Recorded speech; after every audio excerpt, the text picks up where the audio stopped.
Para você que chegou agora, nós estamos conversando com a doutora Evelyn Bergamo sobre as dietas da moda. E a nossa pergunta foi, qual era a dieta mais ideal? Assim, Sônia, dieta ideal, o nome dieta, ele já soa pra gente como restrição. Então, eu não utilizaria a palavra dieta, e sim reeducação alimentar, planejamento alimentar, né? Porque quando a gente fala no nome dieta, a gente já vem à tona todas as restrições, assim como a gente já estava conversando. Dieta do CAM, mediterrâneo, detox, sem glúten, né? Sem lactose. Então, na verdade, a gente parte para um planejamento alimentar.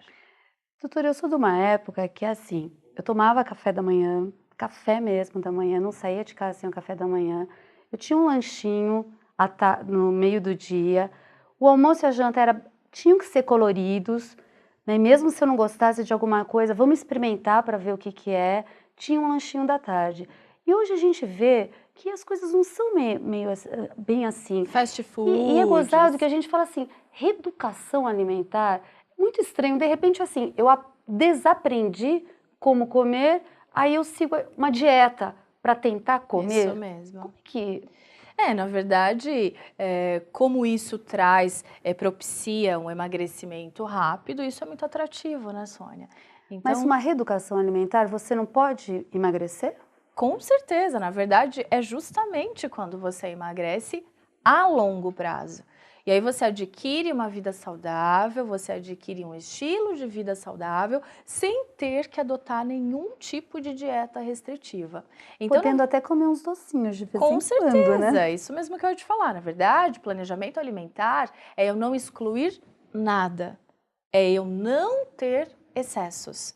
Então, por exemplo, eu posso muito bem fracionar as minhas refeições, no mínimo 6 refeições ao dia. Café da manhã, lanche da manhã, que a gente dá o nome de colação, almoço, lanche da tarde, jantar e ceia. Então, normalmente, um indivíduo saudável, ele come no mínimo 6 vezes ao dia, né? E Evelyn, muitas pessoas falam assim, que a gente tem que ter a primeira refeição muito farta e diminuindo até a noite ser uma refeição leve. Isso tem algum sentido? Na verdade, a gente até faz uma analogia. Por exemplo, assim, eu falo para os meus pacientes, nosso café da manhã de um castelo. Num castelo existe o rei, a rainha e o príncipe. Quem é o rei da nossa alimentação? Café da manhã. Quem é a rainha? O almoço. E quem é o príncipe ou a princesa? O jantar. Então, são as 3 principais refeições de um indivíduo. Isso quer dizer que, então eu tenho que comer mais dentre essas refeições? Não, mas são elas que vão me dar suporte ao longo do meu dia. Então, por exemplo, quando o indivíduo ele pula o café da manhã, ele já começou errado aí. Porque para eu começar o meu dia, minhas atividades, minha rotina, eu vou necessitar de energia. E energia proveniente do café da manhã. E essa história assim que as pessoas falam, que o ideal é que você coma de 3 em 3 horas, de 4, que você não pode ter fome, porque senão na próxima refeição você pode enfiar o pé na jaca. Realmente, na verdade é isso. Na verdade, não sou eu, Evelyn, não é a nutrição. A medicina, a ciência, os estudos científicos comprovam que o indivíduo ele necessita se alimentar de no máximo de 3 em 3 ou a cada 4 horas. Por quê? Para justamente você não chegar querendo comer e devorar tudo, né? Porque se você esperar para ter esse pico de fome, você não vai selecionar o alimento na hora de se Adequado, alimentar. inclusive, né? Você vai abrir a geladeira e consumir o que você vê primeiro, né? Então, a prática de se alimentar de 3 em 3 horas é justamente para você adotar esse ritmo de vida saudável e uma coisa muito importante, esse ritmo ele acelera o seu metabolismo.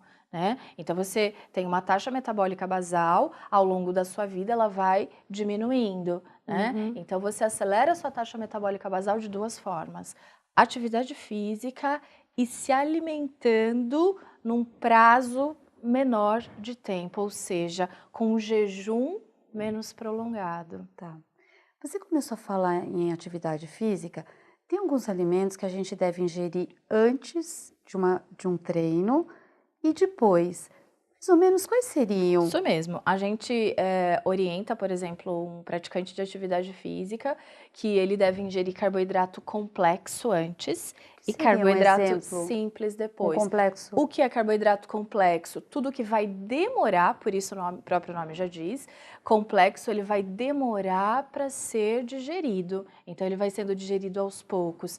Pães de preferência integral, porque a farinha branca, o açúcar, a gente sabe que são assim um pouco menos saudáveis, né? Então a gente orienta aveia, tapioca, farinha de tapioca tem sido Tá. amplamente divulgada porque causa uma saciedade enorme e ao longo desse exercício o praticante de atividade física consegue ter maior sucesso e benefício aí do gasto calórico que ele necessita, né? Então todos os gêneros vindos do carboidrato, eles vão ser de forma complexa. O simples, que seria depois, um suco de fruta, uma vitamina com leite desnatado, né? O correto a gente sempre orienta a ingerir proteína antes e proteína depois também, né? Porque ele vai praticar o Poderia ser exercício. um sanduíche de um pão integral com queijo branco, por exemplo, antes, Maravilha. e depois Um copo um de copo leite, um de derivado leite. de cálcio, de proteína. E após, algo que vai ser metabolizado rapidamente. Um suco de fruta. Seria rico em frutose, na verdade, mas assim, ele vai ser metabolizado mais E a rápido. gente ouve muito falar, tipo assim, nesses meios, que de repente você assim, se você quer emagrecer, você tem que ficar 1 hora sem ingerir nada após um treino. Ou se você quer ganhar massa, você tem que ingerir imediatamente após o treino. Isso não tem muito sentido. Na verdade, Sônia, as pessoas elas são muito equivocadas para poder interpretar essas questões metabólicas. Então, é exatamente o contrário. Eu necessito me alimentar antes para eu poder ir para o treino Exatamente. e o músculo ele não ser desperdiçado lá, porque assim meu organismo ele precisa captar energia de alguma forma. Então, vai ser justamente dessa alimentação que você vai gastar energia lá. O seu organismo vai retirar energia desse lanche, dessa refeição de forma de carboidrato complexo que você fez.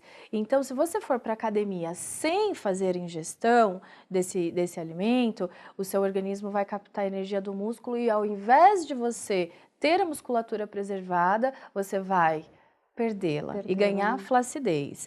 E aí, quando eu chego em casa, eu estou com o meu metabolismo acelerado. O que eu devo fazer? Eu devo comer exatamente quando eu chego e não esperar essa 1 hora. Por quê? Aí eu espero meu metabolismo repousar. Repousar, né? E ao contrário, eu tenho que aproveitar que ele está acelerado para poder fazer uma ingestão calórica. Aí eu chego a essa conclusão, então, que assim, o próprio atleta que acaba, pseudo-atleta, que acaba tirando o carboidrato, porque ele faz uma dieta rica em proteína, ele está fazendo mal para ele mesmo, Isso porque mesmo. a massa, ele acha que consumindo a proteína ele vai ganhar massa. Não, o carboidrato vai ajudar também. Exatamente, na verdade, assim, o que a busca é pela atrofia muscular, na verdade, né, Sônia? Por um músculo avantajado, sem estar muito aliado com a saúde, com a nutrição, né? E na verdade, assim, se ele ficar 1 semana sem fazer academia, o músculo dele vai ser perdido. Porque, na verdade, o que ele adquiriu ali foi uma forma muito artificial, às vezes suplementada, né, de excesso de proteína. E com uma reeducação alimentar, ele pode manter. Aí ele consegue um corpo saudável, ele consegue preservação dessa massa magra, consegue perder a gordura que ele necessitava e ele consegue isso até quando ele quiser, né? Se ele adotar esse estilo de vida e não momentâneo, não passageiro, Uhum. né? O consumo do chocolate é uma coisa muito discutida. Tem pessoas que adoram, né? Eu sou uma que adora um chocolate. Ele também, se você souber consumir adequadamente, adoraria comer uma barra, mas uma um pedacinho, hoje está mais do que provado que ele é eficaz. Com certeza. É cientificamente comprovado que o chocolate ele é um alimento funcional. Isso quer dizer o quê? Ele traz benefícios para o organismo. Só que assim, vamos esclarecer bem, é o chocolate amargo ou o mais amargo que você puder.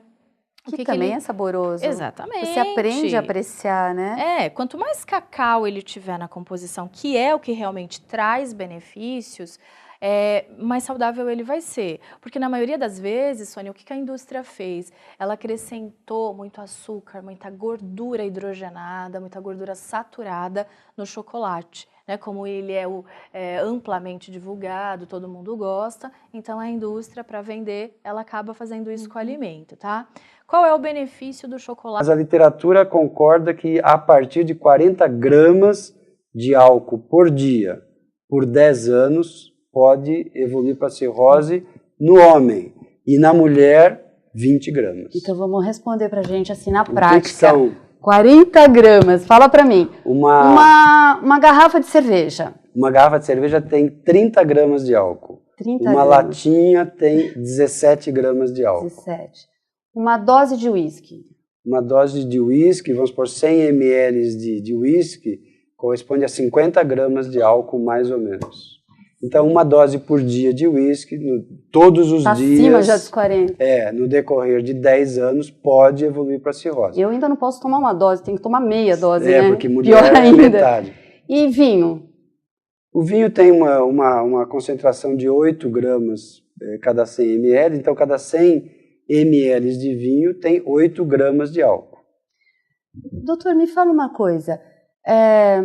Se fala muito assim, eu bebo socialmente, né? E geralmente esse socialmente às vezes é diariamente, né? Como é que a gente descobre quando uma pessoa ela tem essa tendência ao alcoolismo? Como é que a gente observa? Porque geralmente a pessoa que tem esse vício, isso não é só com o alcoolismo, né? Não é só com a bebida, é com a comida, sim, com cocaína, cigarro, crack, com a droga. Cigarro. Ela nunca assume. Como é que a gente observa isso? Bom, o que é o alcoolismo? O alcoolismo, na verdade, é a perda do controle do ato de beber. Tá? Então, não está relacionado exatamente só com a quantidade de bebida. Está relacionado um pouco com a quantidade, um pouco com a frequência, mas principalmente com a perda do controle do ato de beber. Que pode ser a pessoa socialmente, ela acaba perdendo esse controle. Sim, nós temos alguns parâmetros. A quantidade de álcool ingerido é um parâmetro, a frequência é outro parâmetro, a situação onde o indivíduo bebe é outro. Por exemplo, o indivíduo que bebe pela manhã, ele tem uma grande chance de ser um dependente químico ou se tornar um dependente. Por quê? Porque na nossa cultura, beber de manhã não faz parte do normal. Então a gente tem que levar em consideração isso.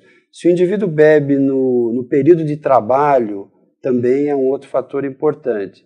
Se quando o indivíduo bebe, ele traz problemas para si, para sua família, para o seu trabalho, também é um fator importante. Fala pra gente, tem gente que é um remedinho para pôr na comida, para parar de beber. Isso funciona? Como é que funciona? Como é que o senhor vê isso? Tá, boa pergunta, Sônia. O tratamento do alcoolismo ele é complexo. Não existe uma droga, um medicamento, um tratamento que seja 100% eficiente para o alcoolismo. O alcoolismo nós temos que encará-lo de forma multidisciplinar. Não é só o médico que vai intervir, é o médico, é a assistente social, é o psicólogo, é o psiquiatra. Então, ele tem que ser multidisciplinar. E ele é complexo, são várias medidas necessárias para tratamento do alcoolismo.